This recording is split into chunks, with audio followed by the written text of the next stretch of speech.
Well, Jim, let's learn a few things, or let's have you teach us a few things. I'm going to go to the Cult of Cornette Facebook group for a few questions. We created a thread, put it up for a short period of time to get some questions in.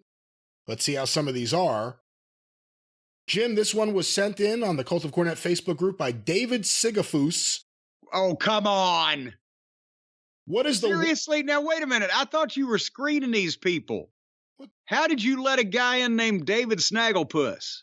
David Sigafus, I hope I'm pronouncing that correctly. Jim, what is the worst finisher by an NWA heavyweight champion? Ooh, well, let's go back and take a look. I mean, obviously, Flair's was the figure 4. We can't call that a bad finisher. Tommy Rich used the Thez press, which was named after Lou Thez. I gotta be honest. What did you think of that? What did you think of the Thez press by Tommy Rich? I gotta be honest. At first, when he was in Tennessee as a young underdog babyface and he would use it for a surprise victory out of nowhere, it worked.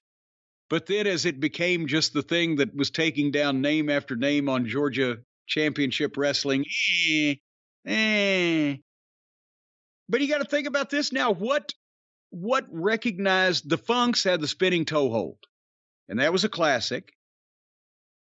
Did Harley? Well, what now? Yeah. Again, by the time, and things change. By the time I was watching in the late 80s, the spinning toe hold wasn't. I don't even think I saw Terry Funk win a match with that at that point. Well, no, but when they were NWA champions.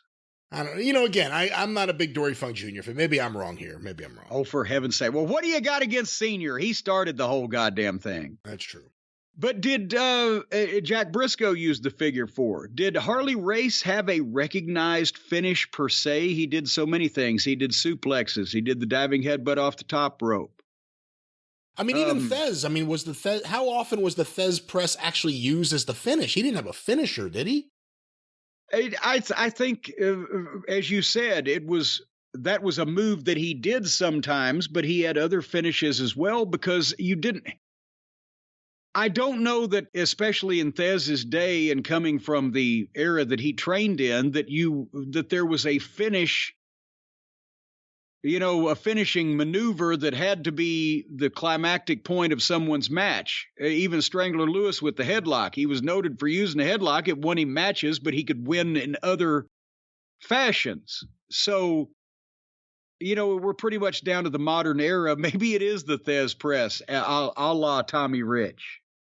That would be the weakest. I mean, who are the modern champions that we didn't pay any attention to? Well, again, the question was about NWA champions. Well, that's why I'm saying, who are the modern NWA champions that we haven't paid attention to? I don't know. Maybe some of them had a crummy finish. I don't know. But thank you, Mr. Snagglepuss. Here's another question from the... Or was his name Phosphorus? His name, hold on, I got to scroll up. His name was Sigafus. Ah, Phosphorus.